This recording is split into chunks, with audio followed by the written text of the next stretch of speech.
The great chamber of the Galactic Council buzzed with the usual sounds of political discussion.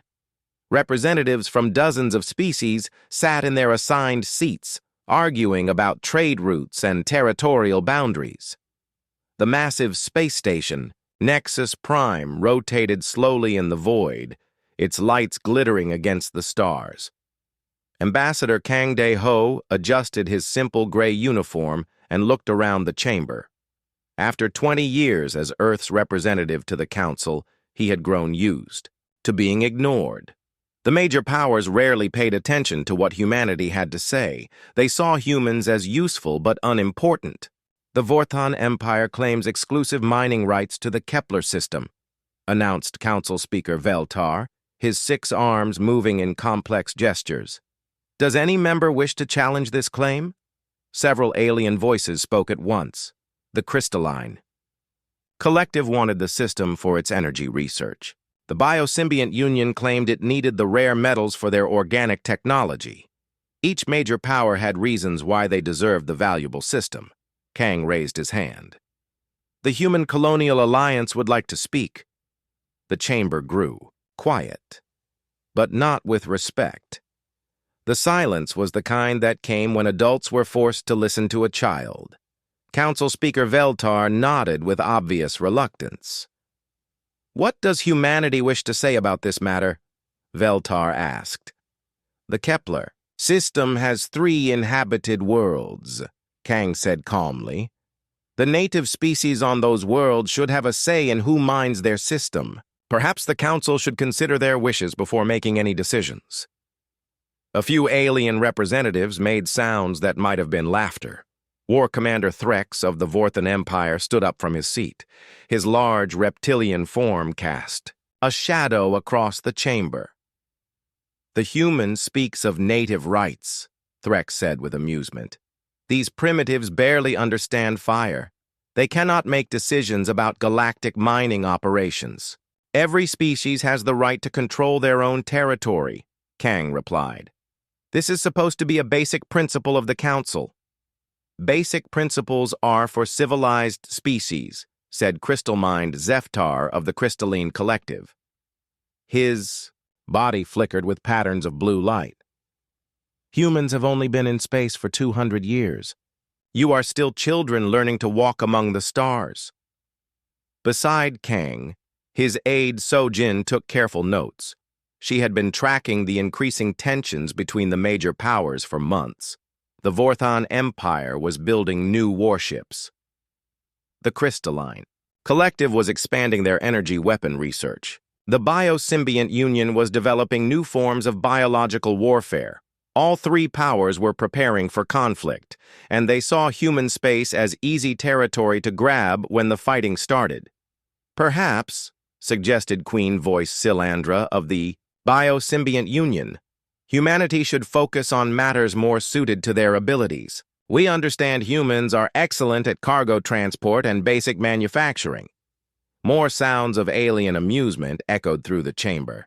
Kang kept his expression neutral, but Sojin could see the slight tightening around his eyes.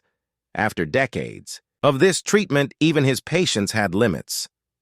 Humanity appreciates the Council's guidance, Kang said carefully. However, we believe that peaceful cooperation benefits everyone more than aggressive expansion. Peaceful cooperation, War Commander Threx repeated. How wonderfully naive. The galaxy belongs to the strong human. The weak serve the strong. This has always been the way. And humanity has always served well, added Crystal Mind Zeftar. Your cargo ships are reliable. Your manufacturing is adequate. Your people work hard without complaint. These are valuable qualities in a servant species. Sojin's pen stopped, moving. She looked up at the alien representatives with careful attention. They were not just dismissing humanity's opinions. They were openly discussing humans as if they were property. The Vorthon Empire requires expanded mining operations, Threx continued. Human space contains several systems with valuable resources. When the current political situation is resolved, we will need access to those systems. The Crystalline Collective also has interests in human territory, Zeftar said. Your systems would provide excellent testing grounds for our new energy technologies. Queen voice. Silandra nodded agreement. The biosymbiont union finds human world suitable for our biological experiments. Humans adapt well to various environmental modifications. Kang listened to this casual discussion of dividing human space with growing concern. The three major powers were not even trying to hide their intentions anymore. They were planning to carve up human territory like a piece of meat. The Human Colonial Alliance objects to any discussion of our territory without our consent, Kang said firmly. Your consent is not required, Threx replied. When the strong decide, the weak obey. This is natural law. Human technology is primitive, Zeftar added. Your ships are slow, your weapons are basic, your defenses are minimal. You exist in space only because we allow it. We have allowed humanity to spread among the stars because you are useful, Silandra said. But usefulness has limits. If you become difficult or demanding, you can always be replaced. The threat was clear. Sojin made a note to send an encrypted message to Earth as soon as the session ended.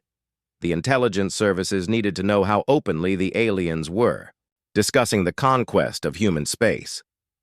Captain Tae-Woo waited in the docking bay of the human diplomatic ship Harmony. He had been listening to the council session through his communication link, and he did not like what he was hearing. His ship was small and looked harmless, just like all human vessels, but appearances could be deceiving. Captain, came a voice, through his earpiece. This is Earth Command. Are you monitoring the council session? Yes, sir, Tae-Woo replied quietly. The aliens are getting bolder. They are discussing our territory like they already own it. How long before they make a move? Tae-Woo thought about the military buildup he had observed around Nexus Prime. Vorthon warships filled the space near the station. Crystalline energy weapons charged and discharged in practice drills. Biosymbiont organic vessels pulsed with dangerous life. Soon, he said. Maybe weeks, maybe days. They think we cannot stop them. Then it is almost time to show them how wrong they are. Back in the council chamber, the session was ending. The major powers had voted to grant the Kepler system to the Vorthon Empire. The native species had not been consulted. Their opinions had not mattered. Kang stood up to leave, but War Commander Threx stepped into his path. Human, Threx said with a smile that showed too many teeth. You should prepare your people. Change is coming to the galaxy. Those who adapt will survive. Those who resist will be removed. Humanity has survived many changes, Kang replied calmly. We are more adaptable than you might think. We shall see, Threx said. Your little ships and primitive weapons will not help you when the real powers of the galaxy decide your fate. Kang walked past the alien commander without another word. Sojin followed, her mind already composing the urgent report she would send to Earth. As they reached their ship, Kang paused and looked back at Nexus Prime. The massive station was surrounded by hundreds of alien warships, all bristling with weapons designed to destroy planets. Sir, Sojin asked quietly, are you worried? Kang smiled for the first time in hours. No, Sojin, I am not worried. The aliens think they know what humanity is capable of. They think our technology is primitive and our defenses are weak. They wrong? They are about to find out just how wrong they are. For 200 years, we have been the galaxy's best students. We have watched, learned, and prepared. Now it is time for the final exam. Captain Tae-Woo powered up the Harmony's engines. To any observer, the ship looked like it was using standard fusion drives. The energy readings were exactly what alien sensors expected to see from human technology, but appearances could be very deceiving indeed. War Commander Threx stood on the bridge of his flagship, the Vorthon Pride. He looked at the view screen showing the human colony world of New Busan spinning slowly in space. The planet looked peaceful. Too peaceful. Sir, we are picking up human ships, said his sensor officer. 12 vessels. They look like standard patrol ships. Threx laughed. 12 ships against his fleet of 200 advanced warships. The humans were either very brave or very stupid. He thought they were probably stupid. Open a channel to the human ships, Threx ordered. Let me talk to whoever is in charge. The main screen changed to show a human male in a simple gray uniform. The man had calm eyes and spoke in a steady voice. This is Admiral Park Min-ho of the Human Defense Fleet. You are in human space without permission. Please turn around and leave. Threx could barely believe what he was hearing.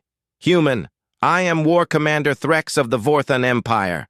You have exactly 1 minute to surrender your colony and your ships. If you do not surrender, we will destroy you all. Admiral Park Min-ho did not look scared. He did not even look worried. War Commander, I will give you one warning. Leave our space now, or we will have to defend ourselves. You will defend yourselves? Threx was now getting angry. With 12 small ships against my entire fleet, are all humans this foolish? Some might call it foolish, Admiral Park said quietly. Others might call it necessary. This is your last chance to leave. Threx cut the communication and turned to his weapons officer. Target all human ships. When I give the order, destroy them completely. On the human ship Defiance, Captain Jiwoo checked her instruments one more time. Everything was ready. She looked at her crew and saw they were calm and focused. They had trained for this moment for years. Admiral Park has given the signal, she told her bridge crew. All ships are to begin defensive pattern 7. Yes, Captain, replied her navigation officer. All ships are moving into position. Chief Engineer Hyun-soo watched his screens carefully from the engine room. The new drives were working perfectly. The Vorthons had no idea what they were about to face. Back on the Vorthon flagship, Threx raised his hand. All ships prepare to fire. Target the human vessels and destroy them. The space around New Busan suddenly filled with bright plasma beams. 200 Vorthon ships fired at once. The plasma weapons were powerful enough to cut through the strongest known shields and armor. The beams raced toward the 12 human ships at incredible speed. But when the plasma beams reached where the human ships should have been, they found nothing but empty space. What happened? Threx shouted. Where did they go? Sir, the human ships just disappeared, his sensor officer said, his voice shaking. They were there 1 second and gone the next. That is impossible. Ships cannot just disappear. Sir, we are getting new contacts. The human ships they are behind us.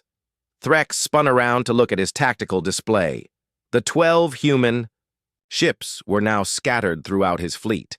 They had somehow moved faster than his sensors could track. They were inside his formation, between his ships, in positions that should have been impossible to reach. How did they get there so fast? Threx demanded. Before anyone could answer, the human ships opened fire. But their weapons were unlike anything the Vorthons had ever seen. There were no bright beams of energy, no missiles or kinetic rounds. The human weapons were completely invisible. The first Vorthon ship simply exploded, then another, then 10 more. The explosions came from inside the ships, as if something had made their hulls forget how to hold together. Shields up! Threx screamed. Return fire! The Vorthon ships raised their energy shields and fired back at the humans. But their plasma beams passed right through the human ships without doing any damage. It was as if the human vessels were not really there. More Vorthon ships exploded. The human weapons seemed to ignore all known laws of physics. Shields that could stop any energy weapon did nothing. Armor that could resist nuclear explosions melted like ice. Sir, we have lost 50 ships, reported his tactical officer. The humans are moving through our formation at will. Our weapons cannot hit them. Captain Jiwoo's ship Defiance moved between 2 large Vorthon cruisers. Her weapons officer looked at her for orders. Fire, she said simply. Both enemy cruisers broke apart instantly. Their hulls cracked open and their engines went dark. The crews inside had time for one brief moment of surprise before their ship stopped existing. Admiral Park Min-ho watched the battle from his command ship. The Vorthon fleet was falling apart. Their formation was breaking as ships tried desperately to escape weapons they could not see or understand. "Sir, the enemy commander is trying to retreat," reported his communications officer. "Let him go," Admiral Park said, "but make sure he understands what happened here." War Commander Threx could not believe what he was seeing. In less than 20 minutes, his entire fleet was gone. 200 of the most advanced warships in the galaxy had been destroyed by 12 small human vessels. "All remaining ships retreat immediately," he ordered. "Jump to hyperspace now." But only 5 ships made it out. The rest were floating debris or had simply vanished completely. As Threx's damaged flagship limped away from the battle, he tried to understand what had just happened. His ships had been destroyed by weapons that could not be detected. The human ships had moved faster than light without using hyperspace. They had ignored every known law of science. "Send a message to High Command," he told his communications officer. "Tell them we were wrong about the humans. Tell them we were very, very wrong." On the bridge of his ship, Admiral Park Min-ho received reports from all human vessels. Not one had been damaged. Not one crew member had been hurt. "Sir, should we pursue the remaining Vorthon ships?" asked Captain Ji-woo over the communication system. "No," Admiral Park replied. "Let them go home. Let them tell their leaders what they saw. Here, it is time for the galaxy to know that humans are not as weak as we have pretended to be." The battle was over. The trap had worked perfectly. Soon, every major power in the galaxy would hear about what happened at New Busan. They would learn that humanity had capabilities far beyond anything they had imagined, and they would be afraid. The news of the Vorthon defeat spread across the galaxy like wildfire. In every alien capital, emergency meetings were called. Military leaders who had ignored humanity for 2 centuries suddenly found themselves studying every piece of information they had about human technology. Cho Sung-min sat in his office deep inside a hidden asteroid base. As Director of Human Intelligence Services, he had been waiting for this moment for decades. On his screens, he could see intercepted communications from every major alien power. They were all saying the same thing: panic. "Sir, the Crystalline Collective has called an emergency session of their High Council," reported his aide. "They are demanding answers about human capabilities." "And the Biosymbiont Union?" Cho asked. "Their Queen Mind has ordered a complete review of all human interactions. They are trying to figure out how we could have hidden such advanced technology." Cho smiled. The aliens were asking the wrong questions. They thought humanity had hidden advanced weapons and ships. They did not understand that human technology worked in completely different ways. On the crystalline homeworld, the High Council was in chaos. These beings of living crystal had always prided themselves on their control over energy and matter. Their weapons could tear apart planets. Their shields could stop any known attack. But the reports from New Busan made no sense. "The humans use no energy weapons," said Council Leader Vextar. "Our sensors detected no kinetic projectiles, yet an entire Vorthan fleet was destroyed in minutes." "Perhaps the Vorthans are lying," suggested another council member. "Perhaps they were defeated by conventional weapons and are too ashamed to admit it." "No," Vextar replied. "I have seen the sensor records. The human ships moved without using any known form of propulsion. They fired weapons that our physics says cannot exist. The Crystalline Collective decided to test human defenses themselves. They sent their most advanced stealth ships toward human space. These vessels could bend light around themselves and move without detection. If anyone could spy on human technology, it would be them. Commander Nari was waiting for them. Her ship, the Shadow, hung in space at the edge of human territory. It looked like empty space to any sensor, but Nari could see the approaching crystalline. vessels on her screens. 3 stealth ships incoming, reported her sensor officer. They think they are invisible. Should we let them enter our space? Asked her weapons officer. No, Nari said. Bring them aboard. The crystalline ships suddenly found themselves inside a massive human vessel. Their stealth systems had not failed. They had not been captured by tractor beams or boarding parties. One moment they were flying through empty space, and the next moment they were sitting in a huge cargo bay. The crystalline crews tried to activate their emergency systems, but nothing worked. Their ship's computers could not understand where they were or how they had gotten there. Nari's voice came through their communication systems. Welcome to the human ship Shadow. You are not prisoners, but you are also not going anywhere until we have had a chance to talk. The Biosymbiont Union tried a different approach. These aliens used living weapons and organic technology. They believed that biological systems were superior to mechanical ones. Their deadliest weapons were viruses and bacteria that could destroy entire worlds. They decided to test these weapons on isolated human outposts. The bioweapons were launched in secret. Clouds of deadly organisms drifted toward human colonies. These weapons had never failed before. They could break down any known defense and kill any form of life. But when the bioweapons reached human space, something impossible happened. They simply stopped working. The deadly viruses forgot how to reproduce. The killer bacteria lost the ability to break down organic matter. The weapon organisms became harmless, floating through space like ordinary dust. Union War Mistress Silandra could not understand it. Our weapons are perfect, she told her science advisors. They are designed to adapt to any defense. How can they simply stop functioning?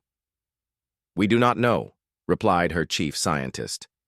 It is as if the humans have found a way to make our weapons forget what they are supposed to do. Back on his asteroid base, Cho Sung-min watched all of these failed attempts with satisfaction. Each alien power had tried to test humanity using their best technology. Each had discovered that human defenses worked in ways they could not understand or counter. His communication system chimed. A message was coming in from Ambassador Kang Dae-ho at the Galactic Council. Sung-min, the ambassador said, the aliens are in full panic mode. Every major power is sending urgent messages to their homeworlds. They are all asking the same question. What are the humans really capable of? Good, Cho replied. Let them wonder. Let them be afraid. They have spent 2 centuries treating us like children. Now they can learn what happens when children grow up. On the Vorthon homeworld, Emperor Korthak was reading the final reports from the New Busan battle. The more he read, the more worried he became. His greatest fleet had been destroyed by weapons that should not exist. Summon the Science Council, he ordered. I want to know how the humans could have developed such technology without us knowing about it. The Science Council had no answers. They had studied human technology for decades. Human ships used simple fusion drives. Their weapons were basic kinetic and energy systems. Their computers were primitive compared to Vorthon technology. Yet somehow, said Chief Scientist Mordan, they have ships that can move faster than light without using hyperspace. They have weapons that can destroy matter without using energy. This should be impossible. Similar conversations were happening on every alien world.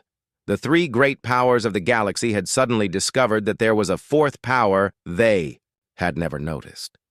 A power that had been hiding among them for 2 centuries, pretending to be weak while becoming stronger than all of them combined. Commander Nari finished her conversation with the crystalline captains. She had shown them through her ship, explaining how human technology worked. The aliens had listened with growing amazement and fear. Your ships do not move through space, said the lead crystalline captain. They move through something else. That is correct, Nari replied. We do not fight against the laws of physics. We simply convince reality to work differently. But that is impossible. Reality cannot be changed by will alone. Nari smiled. You think reality is fixed. We have learned that reality is more like a conversation. If you know how to speak the right language, you can suggest changes. The crystalline captain's form flickered with confusion. What language do you speak to reality? The language of consciousness itself, Nari said. The language that exists before thought, before matter, before energy. The language that dreams use to create worlds. When the crystalline ships were finally released, they carried this impossible information back to their homeworld. The High Council listened to the reports in stunned silence. The humans claim they can change reality through consciousness, reported the captain. They say their technology works by convincing the universe to behave differently. Council leader Vexitar felt something he had never experienced before. True fear. If this is true, then we are not facing advanced technology. We are facing beings who have learned to rewrite the fundamental laws of existence. Across the galaxy, the same realization was dawning on every major power. Humanity had not simply built better weapons or faster ships. They had discovered something far more dangerous, a way to make reality itself obey their will. The age of alien dominance was ending. A new age was beginning, and no one knew what the humans would do with their impossible power. The emergency session of the Galactic Council was unlike anything anyone had ever seen. Representatives from every major species filled the great chamber on Nexus Prime. Their ships surrounded the station in massive defensive formations, but everyone knew those weapons would be useless against humanity. Ambassador Kang Dae-ho walked into the chamber with calm confidence. Behind him came his aide So-jin, carrying a simple data pad. They looked like ordinary diplomats, but every alien eye in the room watched them with nervous fear. The human delegation requests permission to address the council, Kang announced. Council. Speaker Veltar, a tall being with 6 arms, nodded quickly. Permission granted. The council is eager to hear what humanity has to say. Kang activated his communication device. A hologram appeared in the center of the chamber, showing a middle-aged human male in a simple blue suit. I am President Lee Jae-sung of the Human Colonial Alliance, the hologram said. I come before you today not as a conqueror, but as someone who wants to explain what you have witnessed. The chamber was completely silent. Even the usual background noise of translation devices had stopped. For 2 centuries, President Lee continued, humanity has lived among you. We have traded with you, learned from you, and pretended to be weaker than we really are. This was not meant as an insult. It was meant as protection. Protection from what? Demanded the Vorthon representative, his voice shaking with anger and fear. Protection from what always happens when a younger species shows too much power, too. Quickly, Lee replied. You would have tried to destroy us before we could explain ourselves. Another hologram appeared next to the president. This one showed a human female in a white laboratory coat. I am Chief Science Officer Young-hee, she said. I am going to show you something that will help you understand what happened at New Busan.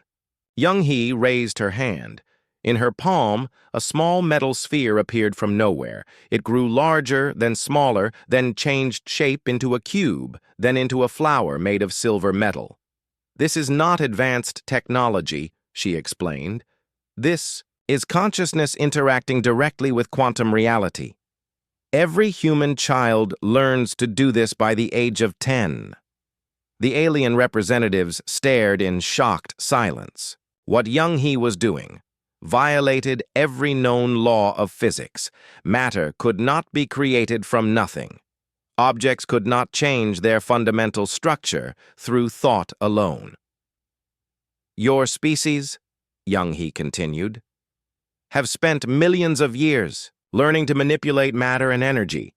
You build machines to move objects, generate power, and process information. This is a good approach, but it is not the only approach. The metal flower in her hand dissolved into sparkling dust that formed words in the air. Reality listens to consciousness. Humans discovered something different, Young He said. We learned that consciousness itself is a fundamental force of nature. Just like gravity affects matter and electromagnetism affects energy, consciousness affects the basic structure of reality. Young He gestured, and the dust reformed into a perfect miniature replica of the space station they were sitting in. Every detail was exact, down to the smallest antenna and docking port. Your scientists think consciousness is something that emerges from complex matter, she explained. You believe brains create awareness. We learned the opposite is true. Consciousness creates matter. Awareness shapes reality. Mind comes first, and the physical universe follows. The crystalline representative spoke up, his crystalline form flickering with confused energy patterns. But this is impossible. We have studied quantum mechanics for eons. There is no evidence that consciousness affects physical reality. Young He smiled. There is evidence everywhere. You just do not know how to see it. Watch. She closed her eyes and concentrated. Suddenly, every piece of electronic equipment in the chamber began displaying the same message. Hello from human consciousness. I am not using any technology, Young He said, her eyes still closed. I am not sending radio signals or data streams. I am simply asking the quantum field that underlies all electronic systems to carry my message. And because consciousness is fundamental to reality, the quantum field listens. The message disappeared, and all the equipment returned to normal. Young He opened her eyes and looked around the chamber. This is how our ships move faster than light, she explained. We do not push against space-time. We convince space-time to bring us where we want to go. This is how our weapons work. We do not fire projectiles or energy beams. We suggest to matter that it would prefer to be somewhere else. A new hologram appeared. This one showed Captain Wu Jin standing on the bridge of a massive human ship. This is the Indomitable, President Li announced. Captain Wu Jin, please show our guests what human engineering looks like. The view outside the space station changed. Where there had been empty space moments before, an enormous ship now floated. But calling it a ship was not quite right. The Indomitable seemed to exist in more dimensions than normal matter should have. Its hull curved in directions that hurt to look at directly. The Indomitable is not built from metal and circuits, Captain Wu Jin explained. It is built from crystallized consciousness and structured will. Every part of this ship exists because we believe it should exist. Every system works because we understand that belief and reality are the same thing. The alien representatives tried to scan the human ship with their sensors, but the readings made no sense. According to their instruments, the ship was simultaneously there and not there. It registered as solid matter and empty space at the same time. How long have you been able to do this? Asked the biosymbiont representative, her voice barely a whisper. We began developing consciousness-based technology 300 years ago, President Li replied. But we have been unconsciously using these abilities for our entire history. Every time a human had an intuition that turned out to be right. Every time someone felt that something bad was about to happen and avoided it. Every time an artist created something that moved people in ways they could not explain. All of these were small examples of consciousness affecting reality. Young He made the miniature space station in her hand transform into a small Earth, complete with moving clouds and spinning continents. Your species developed intelligence to understand and manipulate the physical world, she said. Humans developed intelligence to understand and manipulate the relationship between mind and reality. We learned that the universe is not a machine. It is a conversation between consciousness and possibility. But why hide this from us? Demanded the Vorthon representative. President Li's expression became serious. Because power like this is dangerous. In our early experiments, human researchers accidentally destroyed entire star systems simply by thinking about destruction too intensely. We learned that consciousness-based technology only works safely when it is guided by wisdom, compassion, and deep respect for life. "We studied your civilizations for 2 centuries," added young he. "We watched how you used your technology. We saw endless wars, territorial expansion, and the subjugation of weaker species. We knew that if we revealed our abilities too early, you would either try to steal them or destroy us to prevent us from using them." Captain Wu Jin's voice came from the Indomitable. "We are not your enemies. We do not want to conquer your worlds or destroy your civilizations, but we also cannot allow you to threaten innocent lives. The age of galactic warfare must end." The chamber fell silent as the full implications became clear. Humanity had not just developed new weapons or better ships. They had learned to use consciousness itself as technology. They could reshape reality through will and belief, and they had been watching, waiting, and judging whether the galaxy was ready for such power. "What happens now?" asked Council Speaker Veltar. President Lee smiled. "Now we begin building a galaxy based on cooperation instead of conquest. A galaxy where consciousness is recognized as the fundamental force it has always been. A galaxy where different forms of awareness work together to create something beautiful." The hologram faded, leaving the alien representatives to contemplate a future they had never imagined possible. 6 months after the revelation at the Galactic Council, the galaxy had changed in ways no one could have predicted. Kim Hae-won stood in her new office aboard the massive space station New Harmony, looking out at a sight that would have been impossible just a year ago. Vorthan ships worked alongside human vessels to rebuild colonies damaged in the old wars. Crystalline collective energy manipulators worked with human consciousness engineers to create new forms of technology. Biosymbiont organic systems merged with human quantum interfaces to heal worlds that had been poisoned by centuries of conflict. "The morning reports coordinator," said her assistant, bringing in a datapad filled with updates from across the galaxy. Kim had never wanted to be the first human galactic coordinator, but President Lee had convinced her that someone needed to help guide the transformation.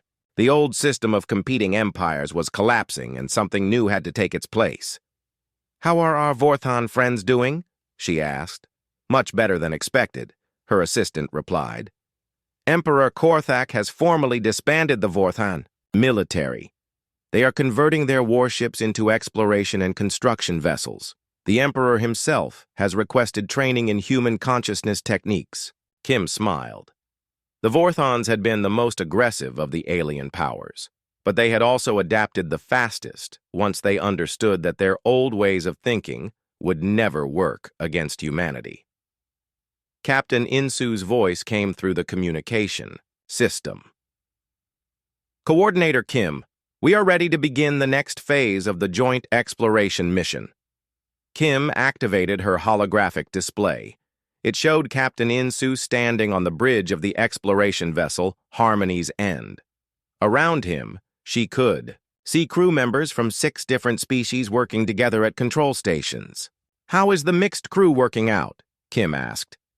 "Better than we hoped," Insu replied. "The crystalline navigator can sense energy patterns we humans miss. The biosymbiont engineer has ideas about organic-mechanical integration that none of us had considered. And the Vorthon tactical officer keeps us all focused on practical solutions." "And the new drive system?" "The consciousness-assisted quantum drive is working perfectly. By combining human reality manipulation with crystalline energy control and biosymbiont organic computing, we can explore regions of space that were completely impossible to reach before." Kim nodded. This was exactly what she had hoped would happen. Each species brought different strengths to the partnership.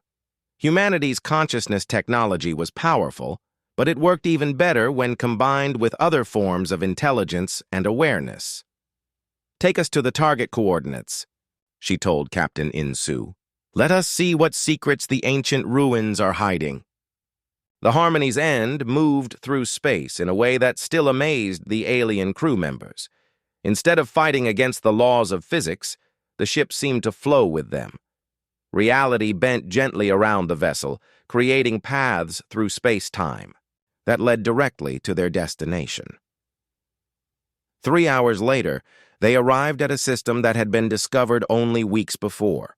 At its center was a massive structure that had been built by an unknown civilization millions of years ago. The structure was bigger than most planets, made from materials that should not exist and covered with symbols that hurt to look at directly. "We are getting readings from the structure," reported the crystalline navigator. "There are energy patterns inside unlike anything in our databases." "Life signs?" asked Insu. "No life signs. But there is something else. Something that feels like consciousness without a body." The ship moved closer to the ancient structure. As they approached, the symbols on its surface began to glow. Patterns of light moved across the hull in complex waves that seemed almost like writing. "The structure is responding to our presence," reported the biosymbiont engineer. "Specifically, it is responding to the consciousness fields generated by our human crew members." Insu contacted Kim back on New Harmony. "Coordinator, we think this structure was built by a species that discovered consciousness-based technology just like we did." "Are they still alive?" Kim asked. "We do not think so, but they left something behind.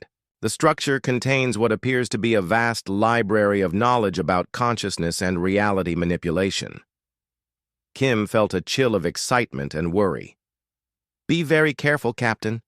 If this civilization was as advanced as we think, there might be dangerous knowledge in that library." Back on the space station, Kim received another important visitor. Mi Young, the cultural liaison who had been working with alien refugees, requested an urgent meeting. "Coordinator," Mi Young said as she entered Kim's office, "I have been talking with representatives from the smaller species, the ones who were conquered or enslaved by the major powers. What do they want?" "They want to know if humanity will help them rebuild their civilizations. Many of their worlds were stripped of resources. Their populations were scattered across the galaxy as slave labor. They want to go home, but they need help to make their worlds livable again." Kim thought about this carefully. This was exactly the kind of situation where humanity needed to be very careful. Their power could easily be misused, even with good intentions. What kind of help are they asking for? Mostly environmental restoration. Many of their worlds were strip-mined or polluted. They want to know if human consciousness technology can heal damaged ecosystems. "And what do you think?" Mi Young smiled. "I think this is exactly why we developed our abilities. Not to conquer or destroy, but to heal and restore. I have been working with some of our consciousness engineers. We believe we can teach the refugees how to use focused group meditation to encourage natural healing on their worlds." Kim nodded. This felt right. Humanity's greatest strength was not in their reality-shaping abilities, but in their understanding that those abilities came with responsibilities. "Make it happen," she told Mi Young. "But remember the cardinal rule. We teach them to help themselves. We do not do everything for them." A few days later, Kim received an unexpected message from Emperor Korthak of the former Vorthon Empire. "Coordinator Kim," the Emperor said in his transmission, "I have a confession to make. When my fleet was destroyed at New Busan, I was not just angry about losing. I was angry about being wrong. For centuries, my people believed that strength came from the ability to destroy enemies. You have shown us that true strength comes from the ability to create and protect." Kim was touched by the Emperor's honesty. "Emperor, what do you want from humanity?" "I want to learn. My people want to learn. We want to understand how consciousness can be used to build instead of destroy. Will you teach us?" "Yes," Kim replied without hesitation. "But you must understand that consciousness-based technology only works for those who approach it with wisdom and compassion. It cannot be used to hurt others or gain power over them." "We understand," the Emperor said. "We have spent too many centuries hurting others. It is time to learn a better way." As the months passed, the transformation of galactic civilization continued. The old boundaries between empires disappeared.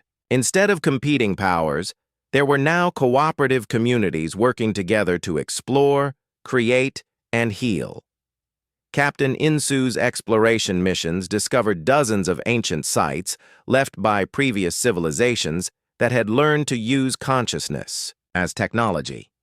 Each site contained new knowledge about the relationship between mind and reality, but they also contained warnings. Every advanced civilization we have found, Insu reported to Kim, reached the same point we have reached. They discovered that consciousness could reshape reality, and every one of them faced the same choice we are facing now. What choice? Kim asked. Whether to use that power to dominate others or to help others grow. The civilizations that chose. Domination destroyed themselves within a few generations. The ones that chose cooperation transcended physical existence entirely. Kim thought about this revelation. Where did the cooperative civilizations go? We are not sure. But we think they evolved beyond the need for physical bodies or material. Technology, they became pure consciousness, able to exist anywhere in the universe. This news spread throughout the galaxy and changed everything once again. The various species began to understand that humanity's consciousness technology was not just a new form of engineering. It was a step toward a completely different kind of existence. Some were afraid of this idea. Others were excited by it. But everyone understood that the galaxy was now on a path toward something unprecedented in its history. Kim stood in her office one evening, watching ships from dozens of species work together in perfect harmony outside her window. Children from different worlds played together in the station's parks, learning to communicate through shared consciousness exercises. Scientists from species that had been enemies for millennia collaborated on projects that would have been impossible for any single civilization. "Coordinator," her assistant said, "you have a message from Earth. President Lee wants to know how you think the transition is going." Kim smiled. "Tell him that the galaxy is growing up. Tell him that consciousness and compassion are proving to be stronger than fear and competition. And tell him that humanity has chosen the right path." Outside her window, the ships continued their work, building a future based on cooperation instead of conquest.